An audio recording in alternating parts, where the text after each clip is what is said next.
এমন অনেক দিনই তো গেছে কার অপেক্ষায় বাড়ি বসে আছি। কেউ হয়তো বলেছিল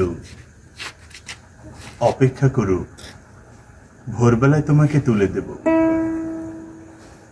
হয়তো বা ওর মনের মধ্যে ছিল চুনিয়া অথবা শ্রীপুর ফরেস্ট বাংলো।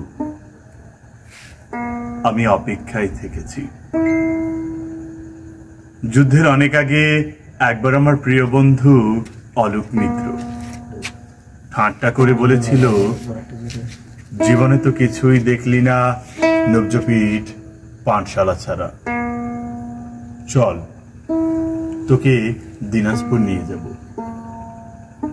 কান্তজির মন্দির ও রামসাগর দেখবি, বিরাট গোলাকার চাঁদ, মস্ত খোলা আকাশ দেখবি, পলা রাধিয়াদের জীবন দেখবি। গল্প টল্প লেখার ব্যাপারে কিছু উপাদান পেয়ে যেতেও পারিস। তৈরি থাকিস, আমি আসব। আমি অপেক্ষায় থেকেছি। আমি বন্ধু, পরিচিত জন, এমনকি শত্রুর জন্য অপেক্ষায় থেকেছি।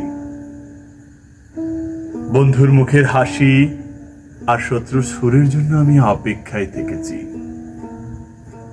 কিন্তু তোমার জন্য আমি অপেক্ষায় থাকব না, প্রতীক্ষা করব।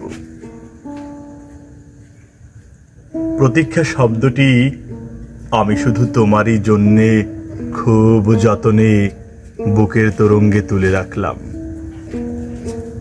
অভিধানে শব্দ দুটির তেমন কোনো আলাদা মানে নেই, কিন্তু আমরা দুজন জানি ওই দুই শব্দের মধ্যে পার্থক্য কোথায়। অপেক্ষা একটি দরকারি শব্দ, আটপৌরে, দোতনাহীন, ব্যঞ্জনাবিহীন, অনেকের প্রয়োজন মেটায়। প্রতীক্ষাই আমাদের ব্যবহার্য সঠিক শব্দ।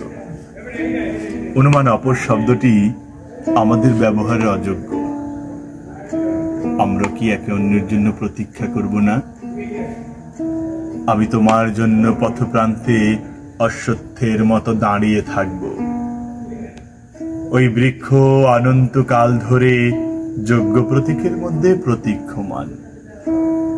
আমাকে তুমি প্রতীক্ষা করতে বলো, আমি ঠায় দাঁড়িয়ে থাকব অনর বিশ্বাসে। দাঁড়িয়ে থাকতে থাকতে আমার পায়ে শেকড় গজাবে, আমার প্রতীক্ষা তবু ফুরবে না।